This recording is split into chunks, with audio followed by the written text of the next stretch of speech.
workers hoping their first paychecks in more than a month will come quickly. But some are concerned they'll be back in the same position when government funding runs out again in just 3 weeks. ABC's Ariel Reshef has more on what federal workers are saying this morning. We have reached a deal. A collective sigh of relief for more than 800,000 federal workers. We get to go back to it. The end to the longest partial government shutdown in U.S. history. We need to get paid. A temporary reprieve, but that February 15th deadline looming for a so far elusive compromise on border security. Giving us a temporary solution is not really beneficial to us. Sure, they'll open it long enough to pay us our back pay, but then we're still dealing with uncertainties going forward. The 3-week agreement to get government employees back to work, hardly leaving a sense of long-term security. Crystal Kirkpatrick has worked for the IRS for 5 years. I donate plasma to make up the extra money that I just don't make. I'm not going to quit my second job yet because I don't know if this is a Band-Aid or a solution. Ryan Baugh works for Immigration Services, but as he plans to head back to work, Baugh says he's asking himself, what for? I think all of us are kind of asking ourselves right now, is this a job that we can rely on? Is this a job that has our back like we have its back? And a senior administration official says specific payroll issues may vary by agency. Government workers are urged to contact their employers about paycheck information.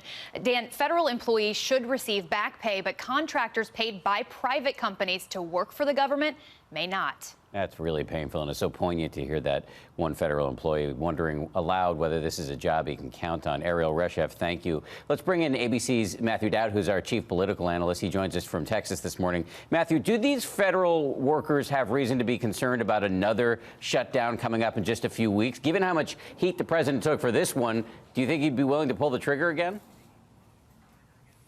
You know, Dan, Hollywood doesn't normally make a sequel after a bomb at the box office, but they've done it before. I think of Deuce Bigalow, where they made a sequel of Deuce Bigalow.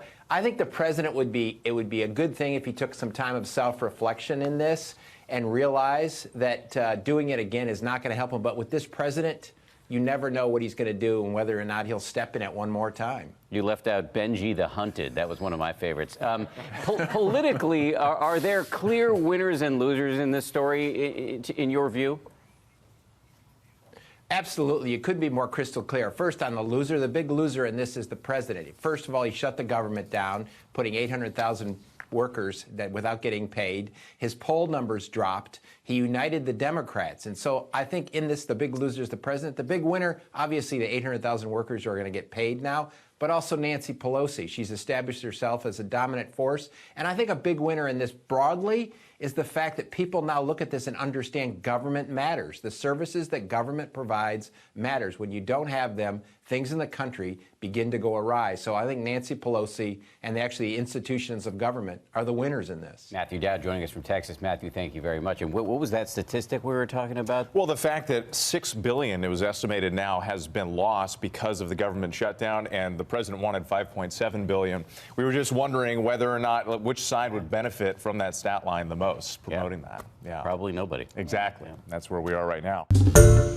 Hi, everyone. George Stephanopoulos here. Thanks for checking out the ABC News YouTube channel. If you'd like to get more videos, show highlights, and watch live event coverage, click on the right over here to subscribe to our channel. And don't forget to download the ABC News app for breaking news alerts. Thanks for watching.